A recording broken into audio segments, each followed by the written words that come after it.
Hey, what's going on, team? It's Ricky with TechBud Solutions. I hope that you guys are all having an amazing Sunday. Today's December 1st, 7:06 p.m. here in Arizona, and just wanted to go live. I tend to go live every single Sunday for these free Sunday stock talks.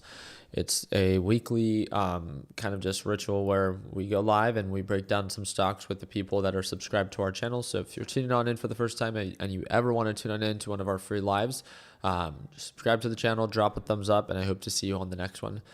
With that being said, I am feeling a little bit under the weather. I don't know if you guys could tell by my voice.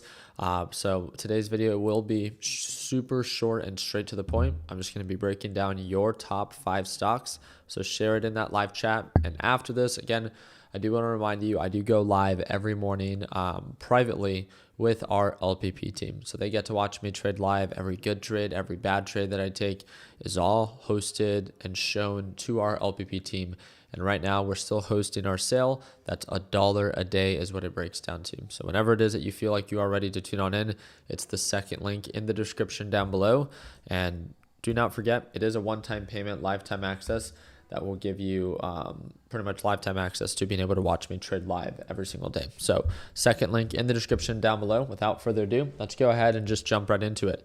If you want me to break down your stock, share it in that live chat and just drop a thumbs up to the channel. So let's go ahead and which one are we going to start off with? DocuSign into ER earning report. Let's do it. What's going on, Andy? I appreciate you taking time and joining us. Let's go ahead and go live. So it looks like DocuSign is set to report earnings, which of course, what better time to perform a technical analysis just 4 days before it's going to do so. DocuSign, knowing that it's a big tech company, probably reports after the market closes, and I'm guessing it's going to be what is that? Thursday after the market closes. It looks like it's been bullish since lows of 47.62. It's been forming these higher highs and higher lows. If you hope that it continues to rally, but it does have an ascending support and ascending resistance. If you look at this on the day chart, it does have its peak performance post-pandemic. If you guys remember, this was one of the very successful companies that excelled during the pandemic and just absolutely tanked shortly after. So I haven't been the biggest supporter necessarily of the potential recovery, but obviously there are a handful of different companies that are making a comeback, such as Carvana, DocuSign. I mean, the list goes on. So they have been showing signs of, a strong recovery on the technical side. So I guess it's just really up to you if you think that's going to be a short-lived catalyst or long-lived. But again, it is going to be reporting earnings. So let me go ahead and plug this in very quickly. So if we go ahead and go here, put DocuSign.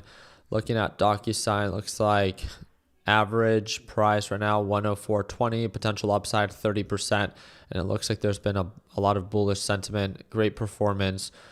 Overall growth health is fair. PE ratio is not the best. Revenue is much better than what we expected. So, yeah, it's not looking the worst. Let's look at the actual earning reports. Okay, yeah, so it's scheduled for September 5th, and expectation is 97. Yeah, that was the previous report, September 5th, 2024. Let's see for up and coming. Yeah, December 5th, EPS estimate 87 cents, so a little bit lower than the prior, and revenue at 745 million. All right. Okay. So I think it's pretty straightforward, extremely overbought, but incredibly bullish. It's a hard stock to bet against when direction is obviously in favor for the bulls. If you look at the little trend line tool, if again, it does end up seeing signs of a recovery and exceeding previous expectation, but ROI potential is about 20%. But again, downside potential is incredibly high. So 10% for every 30%. I personally don't think it's worth it, but if you're extremely bullish on DocuSign, I can see why you're paying attention to it. So, here we go.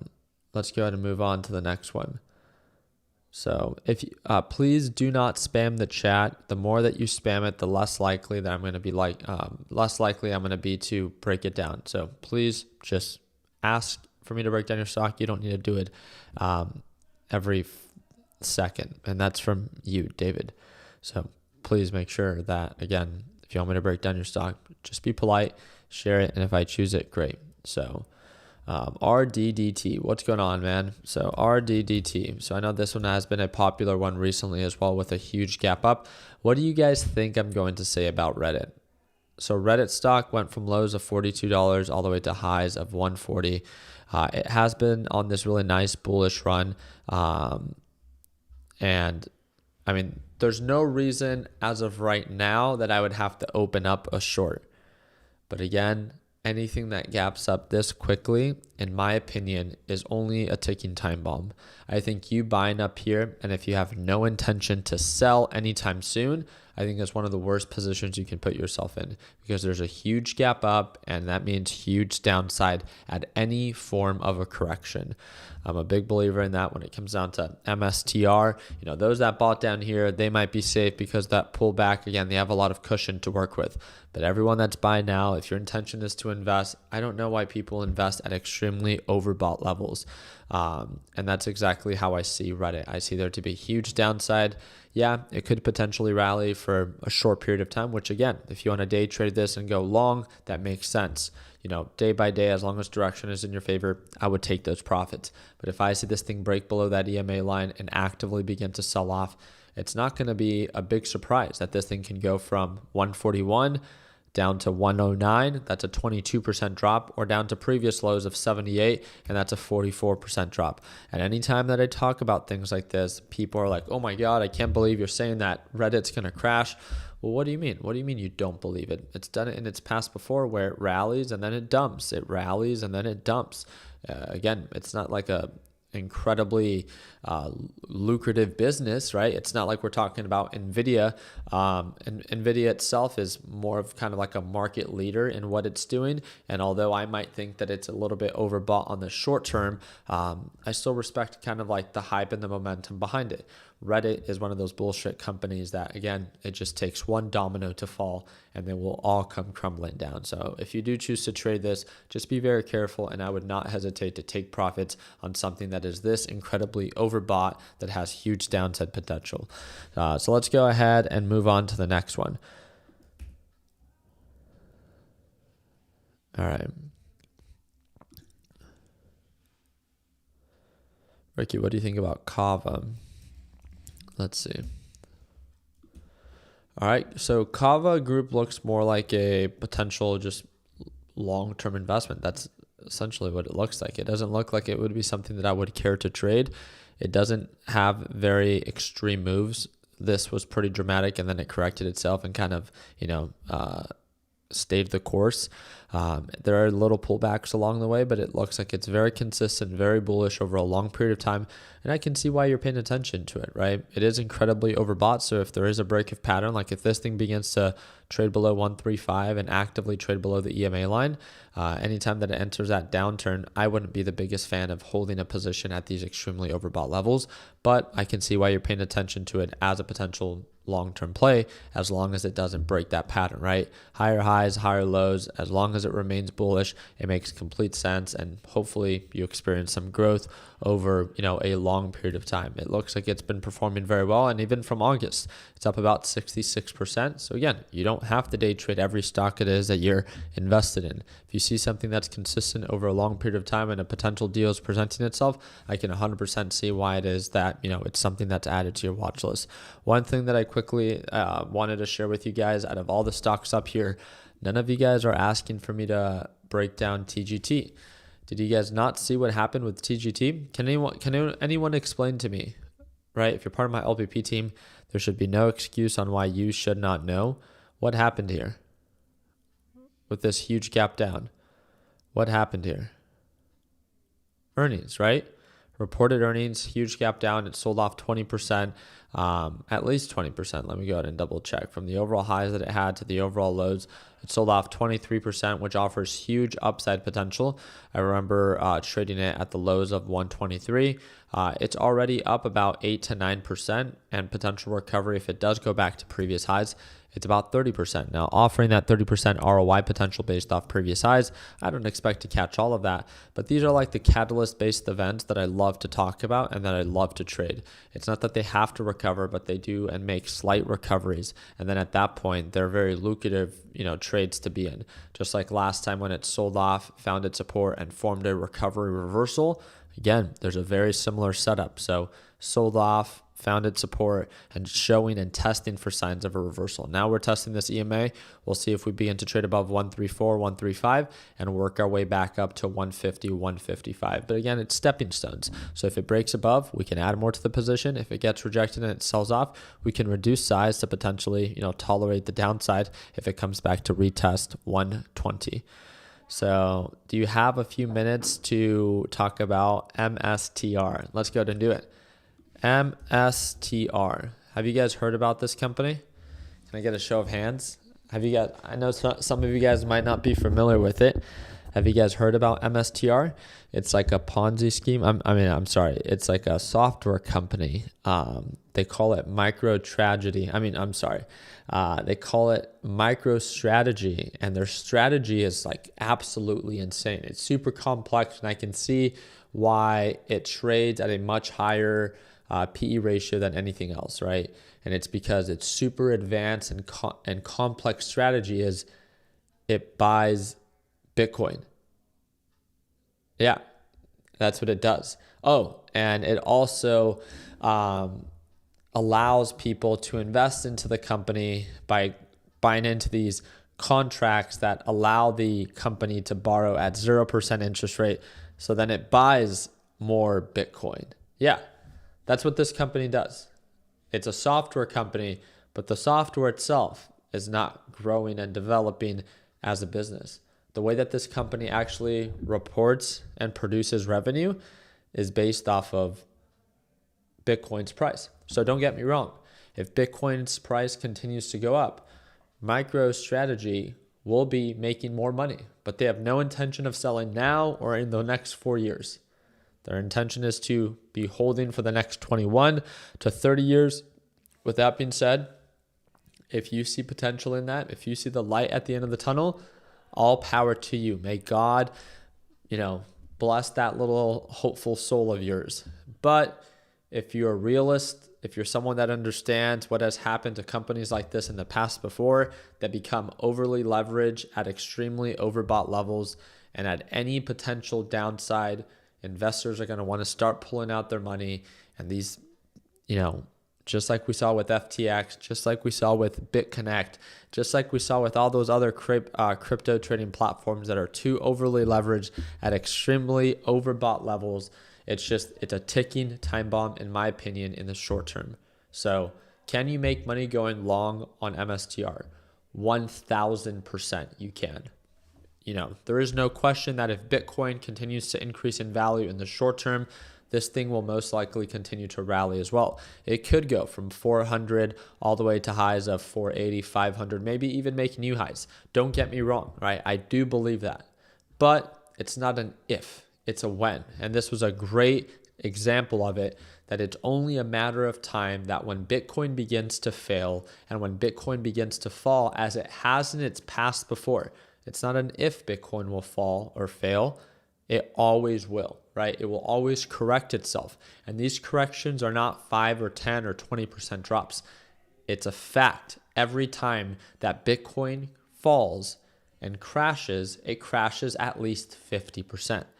So what do you think is going to happen to something like this, like MicroStrategy? That was an honest mistake. When Bitcoin falls 50%. Are we still going to be trading at 4 times of what their, assets are? Probably not, right? We might even be trading below that asset value because at the end of it, there might be more fear instilled into MicroStrategy. So it's great when it's bullish. But again, we have yet to experience MicroStrategy when it's bearish. So very excited to follow up. Don't get me wrong, in the short term, if this thing is bullish and you want to buy calls and you want to go long on it, but your intentions are to take profits, I respect that. Just like any other pump and dump and just like any other trade that's a short-term trade, make your money and bounce. But man, for those that are choosing to bag hold, For those that have no intention of locking in profits, I really hope that, I don't even want to call it greed, because greed means that you simply want more because you see there to be more. I really just think it's people that are naive. They have lack of experience in this market. And because of them being so naive, they think they have to make more.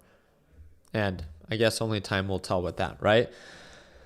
Let's go ahead and move on to the next one. So EVgo, what's going on, Looks Bright? What's up? EVgo. I'm going to do one more stock after this, so make sure you drop a thumbs up and subscribe to the channel if you want me to break down your top stock. So this one's a little bit less consistent than what I would say I would like, as a consistently bearish pattern based off of its past, but on the 4-hour time frame, it looks like it's been trying to recover, forming these higher highs and higher lows. It was above the moving average. One thing that we talk about within LPP is that old support levels become new resistance levels. We used to trade above the moving average, which is this green line. Every time that it would come back and bounce, it would bounce, but then we broke below. And then now this old support that was this moving average is now acting as a new resistance. So I would stay patient. If we don't break above this moving average, I see there's no reason to try to jump in right now. You buying in right now is a terrible position to be in if it ends up getting rejected and then sells right back off to $5 and then begins to sell off. Remember, it has a history of its downside. So I've said it many times, different time frames give you different perspectives of what stock it is that you might be choosing to invest, to trade, to swing trade, whatever the case might be. Don't be afraid to look at those different time frames to get a different outlook of how this stock trades in the short term and in the long term. So let's go ahead and move on to the next one. We got RKLB. RKLB. Here we go. Wow.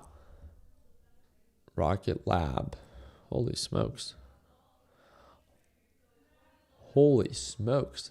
Now, I'm going to star this one because I'm going to put this on my active watch list. This has to be a stock that I follow up with. The reason why, it's been bullish, don't get me wrong, consistent for a long period of time. It is so incredibly overbought. I would have no intention of shorting this now, but boy, right? If it breaks its pattern, because I learned my lesson, PLTR, I think it's an incredibly overbought company, but guess what? It is so incredibly bullish. You do not want to short against that. Yeah, huge downside potential. I like this. I'm really glad that you brought it up, but I agree with you. If you're bullish on this one, there is no break of pattern, and as long as there's no break of pattern, I can see why you're remaining bullish on this in the short term. Do I think that this is going to last forever? Of course not, right? Within the short term, I mean, even if we look when it was at lows of what, $3, yeah, that was earlier this year. Yeah, that was just a few months ago. 571% in the short term. So I personally do not think that's a super safe play. That's just me. So an incredible ROI within just a few months. Congrats to everyone that's partaken in it. I don't see there to be any reason to take profits other than it being overbought because there's no break of pattern. And as long as you got in at these cheaper levels, great. Would I care to buy in now? No, not my thing. But it is forming higher highs and higher lows. It's incredibly bullish. It's incredibly consistent in the way that it's trading, and as long as that remains, I can see why people are continuing to hold it and why people are continuing to go long on it to day trade it. Now, if there is a break of pattern, I'd be very careful and very quick to take profits and get out because there's huge downside risk. That's all I want to say about that one. And yep, I mean, that's really just it. Like I told you guys in the beginning of this live stream, I'm not feeling the best due to kind of like my sore throat. I'm a little under the weather, but I wanted to jump in on here real quick, go live with you guys and break down a few stocks. If there's any stock that you still want me to break down, feel free to share it down in the comment section, or you can just feel free to message me via Instagram, which is the third link in the description down below. Also, again, if you want to watch me trade live as soon as tomorrow, and this means you could actually see every entry and every exit that I take during this live session, it's the second link in the description down below, and you can join for as little as $1 a day. So whenever it is that you feel like you're ready to join our team and watch me trade live, second link in the description down below, and the cost breakdown is $1 per day. So I appreciate your time. I hope that we're in a thumbs up. And for all those that are new and a part of LPP, I'll see you tomorrow at Market Open. And like always, let's make sure that we end the year on a green note. Take care, team.